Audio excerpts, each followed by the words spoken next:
E agora, nesta noite, quero que você se volte para a passagem que Ralph Bell leu para nós há pouco. Ele falou sobre o Consolador, e isso vem de uma palavra grega. E eu não sou um estudioso da língua grega. Por favor, não me entenda mal. Não estou tentando mostrar o quanto sei ou o quão pouco sei, mas significa defensor, alguém que ajuda. Essa palavra Consolador é o que o Senhor Jesus Cristo prometeu pouco antes de morrer na cruz, ressuscitar e ascender ao céu. Que ele enviaria um Consolador, alguém para ajudar você. O apóstolo Paulo escreveu e disse: "Não quero que vocês sejam ignorantes a respeito das questões relativas ao Espírito." Todos nós sabemos que, nos últimos anos, tivemos um movimento chamado movimento carismático. Isso não se limitou apenas a determinadas denominações. Isso ocorre em todas as denominações, seja ela episcopal, católica romana ou qualquer outra. Por exemplo, no sul da Polônia, de onde vem o Papa, realizamos uma cruzada em uma grande catedral. E houve um grande movimento carismático no sul da Polônia e do outro lado da fronteira com a Alemanha. E sentimos que Deus estava trabalhando naquelas pessoas de uma nova maneira. Agora, algumas pessoas interpretam isso de uma forma e outras de outra. E algumas pessoas querem dizer que estamos tendo uma renovação ou um avivamento em nossas igrejas ou entre nosso povo e chamam isso de carismático. E outros podem ter certos dons que eles chamam de evidências do movimento carismático. E assim por diante. Não vou tentar abordar todas essas diferenças hoje, porque eu ficaria aqui a noite toda e ficaria aqui a semana toda e o mês todo e por um ano, porque há algumas diferenças de interpretação. Mas acho que você sabe o que estou tentando dizer. Mas é impossível entender a Bíblia, a vida cristã ou a estrutura da igreja sem entender algo sobre a pessoa e a obra do Espírito Santo. Timothy Leary, o ex-professor de Harvard, esteve em um programa da rede há poucos dias e disse que acreditava no uso de drogas como um caminho para se sintonizar com Deus e se ligar a Deus. Bem, o caminho é o Espírito Santo, não as drogas. As Escrituras ensinam que ele é uma pessoa. Ele não é um agente ou uma influência. Ele é Deus. E nunca devemos nos referir ao Espírito Santo como ele. Agora, há alguns erros de tradução na versão autorizada, porque, na época em que foi traduzida, há várias centenas de anos, eles se referiam a certas coisas sobre o Espírito Santo como ele, porque era uma nuta. Mas ele não é algo, ele é alguém. E santo indica que ele é santo dentro de si mesmo, Espírito Santo. Agora, em alguns lugares autorizados, isso é traduzido como fantasma. Naquela época, a palavra espírito era chamada de fantasma, mas não significava fantasma no sentido que damos a fantasmas hoje. Algum filme de Hollywood em que aparece um fantasma? O espírito é usado em contraste com o que é carne e material. Agora, a Bíblia ensina que o Espírito Santo é coigual a Deus Pai e a Deus Filho. Existe uma trindade, Deus Pai, Deus Filho, Deus Espírito Santo, e ninguém pode explicar. É como o garotinho ou a garotinha que estava em sua sala de aula, na 3ª ou 4ª série, e eles perguntam: "Quantos de vocês sabem explicar o que é eletricidade?" Uma menina levantou a mão e o professor disse: "Tudo bem, o que é eletricidade?" A menina pensou por um momento, mordeu o lábio e disse: "Esqueci." E o professor disse: "Bem, é uma pena, porque você é o único que sabia."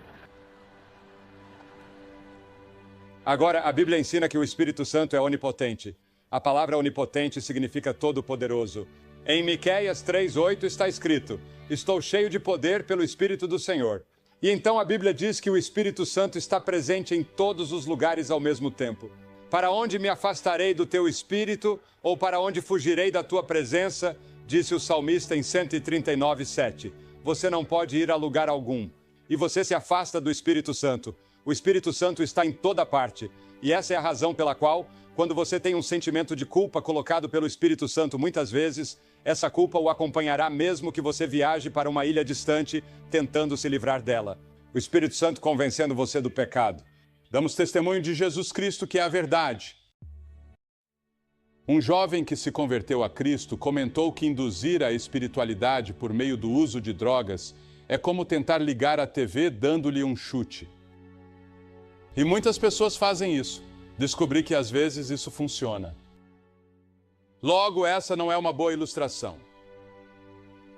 Mas há aqueles que acham que por causa de drogas, transe ou hipnotismo, podem ter a mesma experiência que você tem com o Espírito Santo, o que é errado. Isso é falso, você não pode.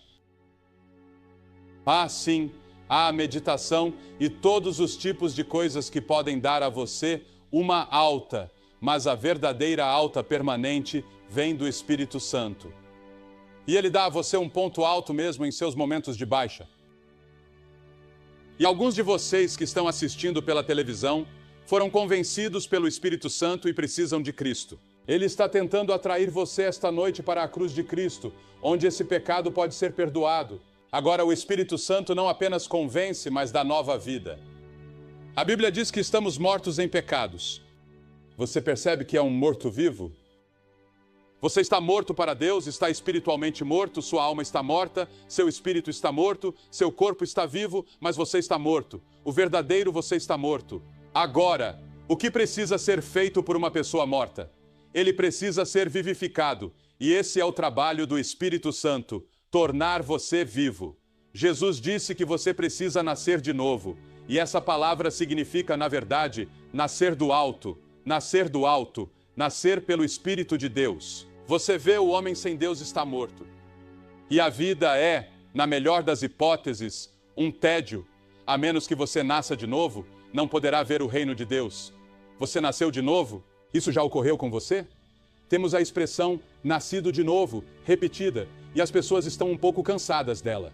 Porque as pessoas estão dizendo, sou um cristão nascido de novo, ou ele é um cristão nascido de novo. Não tenho tanta certeza, mas o que não se tornou uma frase que realmente não significa o que realmente queremos dizer biblicamente sobre nascer de novo. Na época em que o Sr. Carter era presidente e candidato a presidente, eles o chamavam de cristão nascido de novo, e ele certamente era um cristão nascido de novo. Mas depois começaram a usar a palavra nascido de novo para descrever automóveis. E eles tinham um anúncio na televisão que dizia, este é um automóvel nascido de novo. E então eles disseram que este nasceu de novo. E aquele nasceu de novo, até que se tornou uma frase usada fora de seu contexto. Significa nascido do alto. E Jesus disse isso a um líder religioso, uma pessoa que é mais religiosa do que a maioria dos presentes nesta noite, Nicodemos, um professor de teologia. E ele disse, você precisa nascer de novo, Nicodemos. E porei o meu espírito dentro de você, e farei com que você ande nos meus estatutos, guarde os meus juízos e os cumpra, diz Deus por meio de Ezequiel. Ele habita com vocês e estará em vocês, disse Jesus no capítulo 14 de João. Não sabem que vocês são o templo de Deus e que o Espírito de Deus habita em vocês? O Espírito Santo passa a viver dentro de você. E quando você receber Cristo esta noite, o Espírito Santo virá morar em você para ajudar a viver a vida cristã em você e por meio de você. Ele também nos capacita para o serviço. Mas recebereis poder ao descer sobre vós o Espírito Santo e sereis minhas testemunhas. Poder sobrenatural. E quero dizer a vocês, e não vou me vangloriar, digo isso com toda a humildade, acredito que minha pregação, e não sou um grande pregador, pelos padrões de pregação. Se você pegasse um grupo de estudantes de teologia e eles estudassem minha pregação, eles não me escolheriam como um grande pregador. Mas acredito que Deus me deu poder na pregação. E há o poder do Espírito Santo. Quando você levanta Jesus Cristo e o apresenta, há um poder ali. Há um poder na cruz. Há um poder embutido no Evangelho. O poder do Espírito Santo. E então ele produz o fruto do Espírito. Quando você recebe Jesus Cristo, quer ser uma pessoa de amor, alegria, paz, longanimidade, gentileza, bondade, fé, mansidão, temperança e autocontrole. A fé, a mansidão, a temperança e o autocontrole são produzidos pelo Espírito Santo. Esses são atributos do próprio Jesus Cristo. Amor, alegria, longanimidade, brandura, bondade, fé, mansidão e autocontrole, ele tinha tudo isso. Você pode ter tudo, mas isso tem de ser feito pelo Espírito Santo por meio de você. Você não pode viver a vida cristã por si mesmo. Você será um fracasso total. Tem que ser o Espírito Santo vivendo isso por meio de você e produzindo isso em você, e ele fará isso. Veja, se você pegar Romanos, o 7º capítulo, é um capítulo de derrota. Mas então você pega o próximo capítulo, Romanos 8, e verá que o Espírito Santo é mencionado 8 vezes, e é um capítulo de vitória. Você pode ter vitória no Espírito Santo. Dizem que devemos andar no Espírito. A Bíblia também ensina que o Espírito Santo abre e fecha portas. E descobri que isso é verdade em nosso ministério, que ele abre algumas portas e fecha outras. E uma das maiores tarefas que temos é decidir para onde ir, para qual cidade ir em seguida, porque recebemos convites de várias partes do mundo. E para onde devemos ir em seguida? Onde devemos colocar nossa ênfase? E quando vemos todos esses computadores chegando, novos canais de televisão e novos meios de comunicação se abrindo, perguntamos a nós mesmos como podemos usar isso de forma eficaz para divulgar o Evangelho de Cristo. E é aí que o Espírito Santo entra para nos ajudar, guiar, orientar e direcionar. E estamos constantemente preocupados com isso e nos ajoelhando por causa disso. Pois o Espírito Santo lhes ensinará na mesma hora o que vocês devem dizer. Ele vem para nos ensinar e nos guiar e para abrir e fechar as portas. E então ele magnifica, glorifica e exalta o Senhor Jesus Cristo. Ele não deve falar de si mesmo. Ele exalta o Senhor Jesus Cristo. Ele não veio para falar de si mesmo. E então ele nos preenche. A Escritura diz, não vos embriagueis com vinho, mas enchei-vos do Espírito. Isso significa estar continuamente cheio do Espírito. Você precisa se esvaziar de seu egoísmo, de seus próprios desejos e de suas próprias gratificações para que possa ser cheio do Espírito Santo. E isso é uma ordem. Você deve estar cheio do Espírito Santo. Você está cheio do Espírito Santo? Você pode ser. Pela fé, você pode dizer que todo pecado conhecido em minha vida foi perdoado. Confessei todos os pecados conhecidos. Pela fé, acredito que estou cheio do Espírito Santo. Mas você também pode pecar contra o Espírito Santo, e o pior de todos os pecados são os pecados contra o Espírito Santo. Você pode irritar o Espírito. Quando pego a Bíblia, descubro a ira do Espírito. A tradução da Septuaginta, conforme lemos no Salmo, diz que muitas vezes eles se rebelaram e o entristeceram no deserto. A tradução é que eles desobedeceram e irritaram o Espírito de Deus. Eles se rebelaram e irritaram seu Espírito Santo. Por isso, ele se tornou inimigo deles e lutou contra eles. Não seria terrível ter o Espírito Santo como inimigo de você? Porque você o irritou. A palavra grieve significa deixar você muito irritado. E eu gostaria de pedir a cada um de vocês que tenha muito cuidado para não despertar a ira do Espírito. Meu Espírito nem sempre lutará com o homem, disse Deus em Gênesis 6, nos dias de Noé.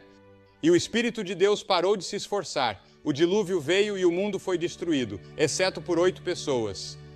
Você pode mentir contra o Espírito Santo em Atos 5, Ananias e Safira. Você não mentiu aos homens, mas a Deus, disse Pedro.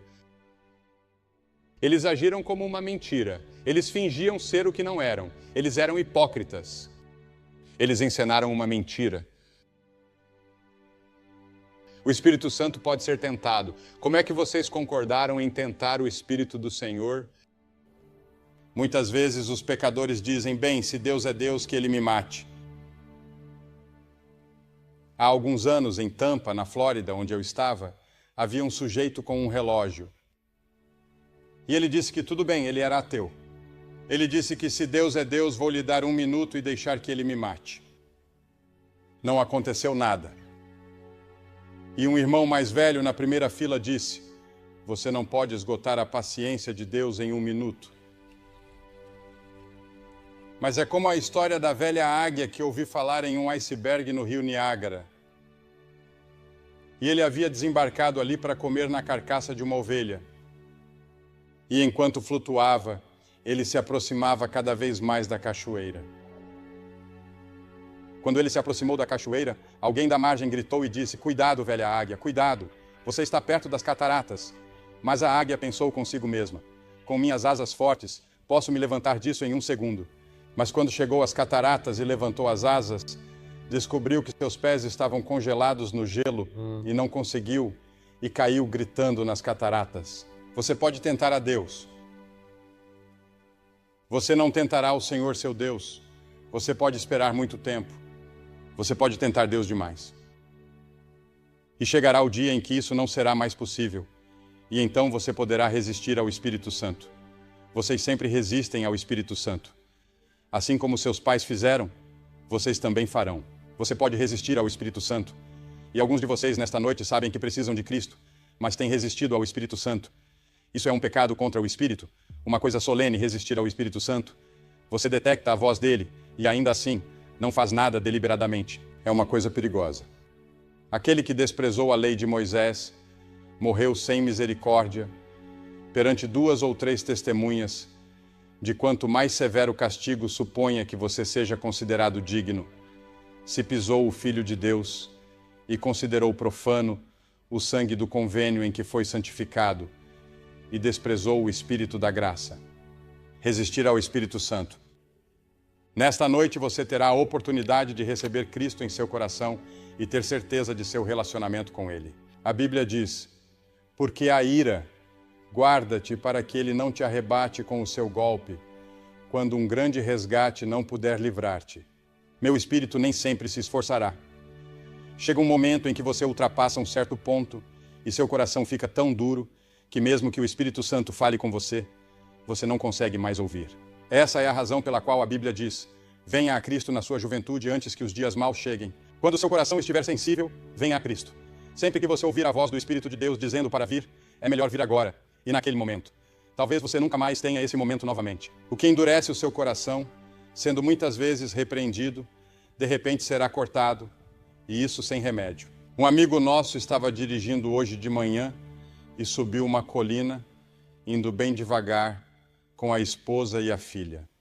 Um homem não estava familiarizado com aquele território específico, subiu a colina e bateu na lateral do carro deles.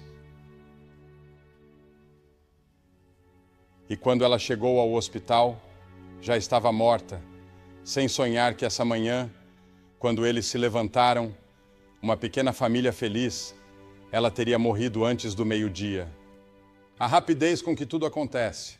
Venha quando puder. Venha a Cristo quando você tiver uma chance.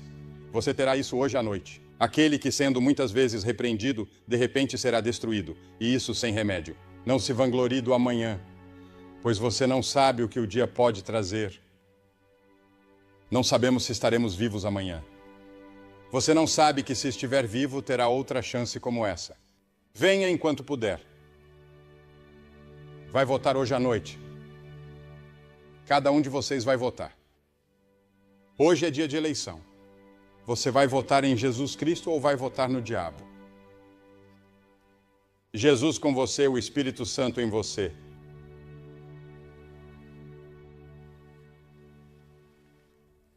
Você diz: o que tenho de fazer? 3 coisas. Primeiro, você deve se arrepender do pecado e o Espírito Santo deve ajudá-lo nesse arrependimento. E a segunda coisa é que, pela fé, você recebe Jesus Cristo que morreu por você na cruz como seu Salvador, Senhor e Mestre.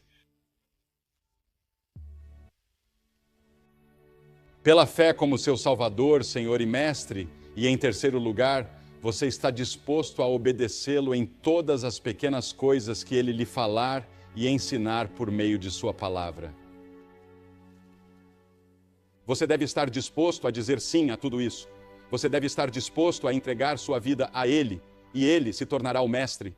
Ele se torna o piloto do seu barco, ou o capitão da sua companhia aérea, do seu avião. Você é como um avião voando pelo céu, e de repente a bomba virá, a destruição virá, a menos que você deixe Jesus entrar na cabine e se tornar o piloto. Ele conhece todos os instrumentos. Ele já passou por essa rota antes. Ele conhece todos os perigos. Você entrega sua vida a Ele. Ele o ajudará em seu casamento, como você ouviu Johnny e Ken dizerem há pouco de forma tão bela. Entregue sua vida a Ele como Mestre, Senhor e Salvador. Se tiver dúvidas sobre sua relação com Deus hoje, confirme. Ou você pode ser como aquele padre. Você pode estar na igreja, mas não tem certeza de seu relacionamento com Deus. Faça isso hoje à noite. Vou pedir a centenas de vocês que façam o que vimos centenas de pessoas fazerem todas as noites aqui em Sacramento.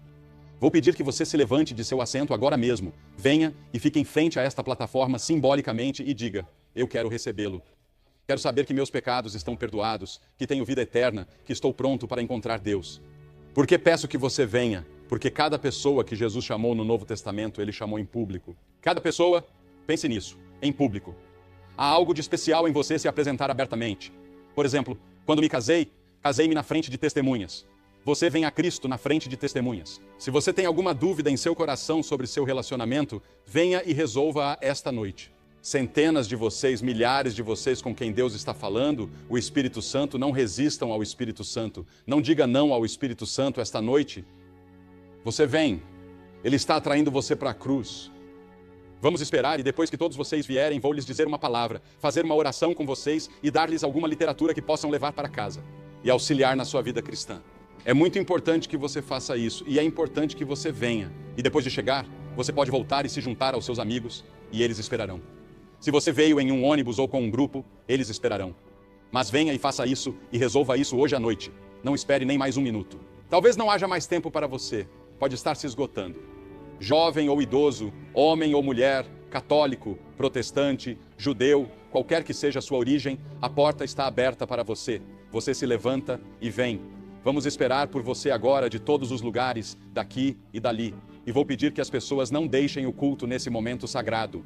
Isso incomoda muitas pessoas, mas você vem rapidamente. Você pode estar no coral. Deus falou com você. Você se levanta e vem.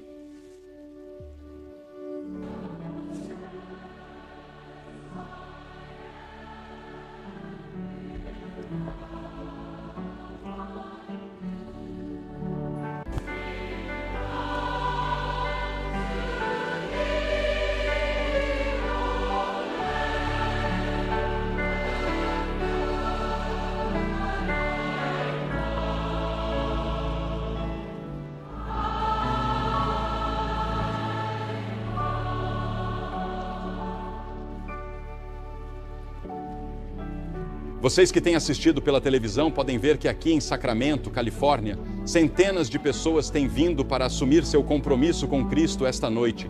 Atraídas, acreditamos pelo Espírito Santo. Deus, o Espírito Santo, tem falado com você.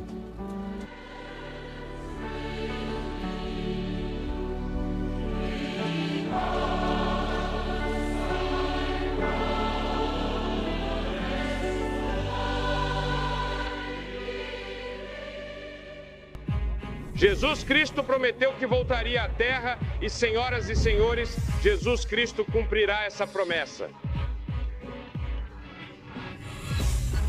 Você está pronto? A esperança da vinda de Cristo deve nos fazer caminhar como discípulos do Senhor Jesus Cristo. Devemos ser sal e luz no mundo e devemos trabalhar como se Cristo não viesse por 1000 anos, mas devemos viver como se Ele viesse esta noite.